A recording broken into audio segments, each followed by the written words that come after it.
राज्य सरकार की विभिन्न जन कल्याणकारी योजनाओं का लाभ आम लोगों तक पहुंचाने के उद्देश्य से आयोजित पब्लिक वेलफेयर कैंप के पहले ही दिन बड़ी संख्या में लोगों की भीड़ उमड़ पड़ी। कैंप में वृद्धावस्था पेंशन, आयुष्मान भारत योजना सहित केंद्र और राज्य सरकार की विभिन्न योजनाओं के आवेदन पत्र भरने तथा दस्तावेजों के अपडेट का कार्य किया जा रहा है। सोमवार दोपहर दुर्गापुर पूर्व के विधायक चंद्रशेखर बैनर्जी ने बोरो कार्यालय संख्या 3 स्थित पब्लिक वेलफेयर कैंप का दौरा किया।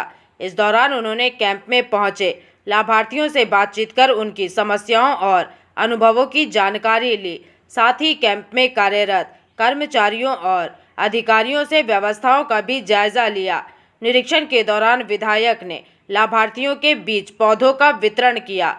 उन्होंने कहा कि राज्य सरकार की ये पहल केवल जल कल्याणकारी योजनाओं का लाभ पहुंचाने तक ही सीमित नहीं है, बल्कि पर्यावरण संरक्षण और हरियाली को बढ़ावा देने के प्रति लोगों में जागरूकता फैलाने का भी संदेश देती है।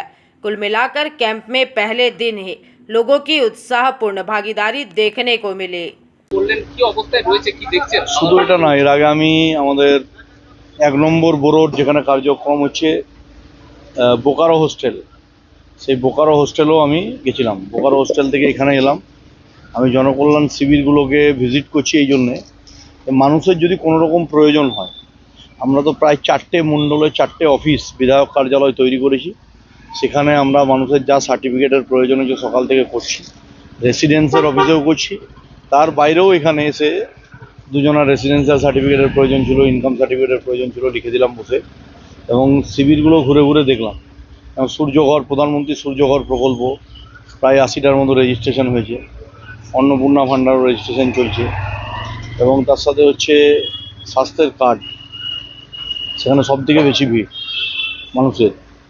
এর থেকে প্রমাণ হয় যে স্বাস্থ্যসাথীতে মানুষ সুবিধা পেতেন না। আয়ুষ্মান ভারতের মধ্যে মানুষ সুবিধা পেতে চাইছেন, সেজন্য প্রচুর মানুষের এখানে ভিড় রয়েছে। মানুষরা কাজ করাচ্ছেন বিভিন্ন ক্যাম্পে।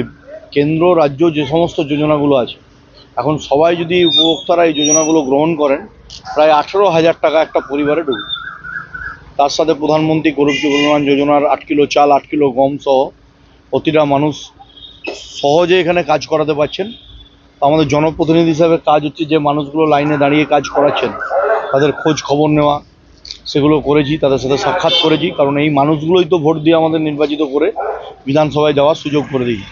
তাদের যদি কাজ না করি তাহলে তো সেটা পাপ হবে।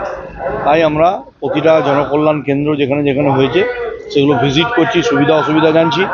এবং আমার যারা প্রতিনিধি আছে তারাও বিনামূল্যে সরকারের জন্য এখান থেকে হচ্ছে সার্ভিস দেওয়া, ফর্ম ফিল আপ করে দেওয়া, সমস্ত কাজে নিজেদেরকে নিয়োজিত করেছে।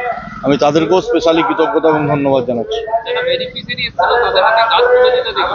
আমরা তো যারা বেনিফিশিয়ারি এসছেন তাদের বলছি তো, যেখানে একটা গাছ কাটা হচ্ছে আমরা বলছি 10টা গাছ লাগান। কারণ পরিবেশের যদি ভারসাম্য কেউ রক্ষা করতে পারে তা হচ্ছে গাছ। আর আমরা এই অরণ্য সপ্তাহ চলছিল, সেখানে দাঁড়িয়ে আমরা প্রায় অরণ্য সপ্তাহে প্রচুর গাছ বিলি করেছি। এখানেও ক্যাম্পে যারা যারা আসছেন প্রত্যেকের হাতে একটা করে গাছ তুলে দেওয়া হচ্ছে। হ্যাঁ, বিনামূল্যেই সব জায়গায়। दुर्गापुर से निमाई दास की रिपोर्ट, पीवीटीवी न्यूज।